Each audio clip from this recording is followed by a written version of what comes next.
శరీరాన్ని విషతుల్యం చేసే ముళ్ళు అన్నారు ప్రధాని మోదీ. ఎంత ఆరోగ్యంగా ఉన్నా కూడా ఇలాంటి ముళ్ళు తొలగించకపోతే పెను ప్రమాదమని హెచ్చరించారు.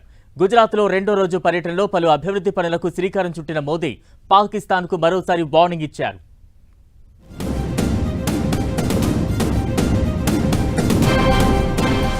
మీ బతుకు మీరు బతకండి, లేదంటే బుల్లెట్లకు సిద్ధం కండి.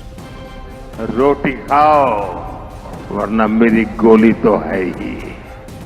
గుజరాత్లో ప్రధానమంత్రి నరేంద్ర మోదీ 2 రోజుల పర్యటన ద్వారా పాకిస్తాన్కి, టెర్రరిస్టులకి కంబైన్డ్ గా ఇచ్చిన వార్నింగ్ ఇది.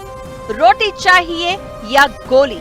సూటిగా చెప్పాలంటే నీ తిండి నువ్వు తిను, ప్రశాంతంగా ఉండు. అది కాదు అని భారత్ జోలికి వస్తే బుల్లెట్లు దింపుతాం. ఇది మోదీ మాటల అర్థం.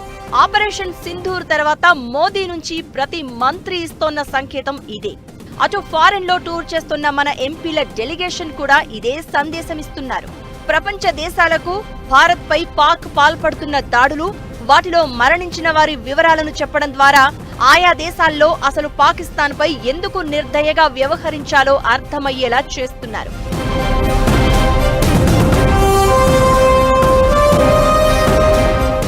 ఇంట బయట ఎక్కడైనా సరే మారిన భారత్ వేరు.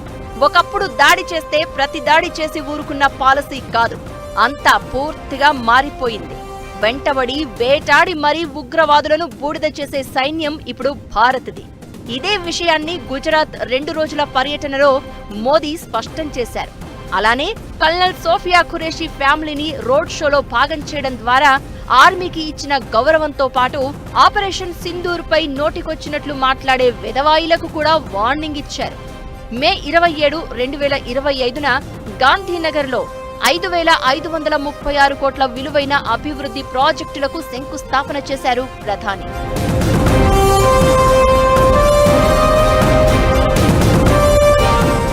అదేవిధంగా తన సొంత రాష్ట్రంలో సెంటిమెంట్ రగిల్చిన మోదీ తాను పదవి చేపట్టిన డేట్ ని గుర్తు చేశారు.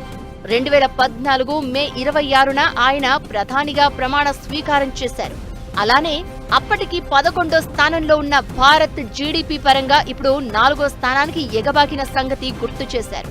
ఇలా మోదీ తన సొంత రాష్ట్రంలో పర్యటన నుంచి అటు పాకిస్తాన్కి మరోసారి స్ట్రాంగ్ డోస్ ఇవ్వడమే కాకుండా తమ పాలనలోనే దేశం వృద్ధి బాటలో పయనించిందనే విషయాన్ని జనం మదిలో నాటేందుకు ప్రయత్నించారు.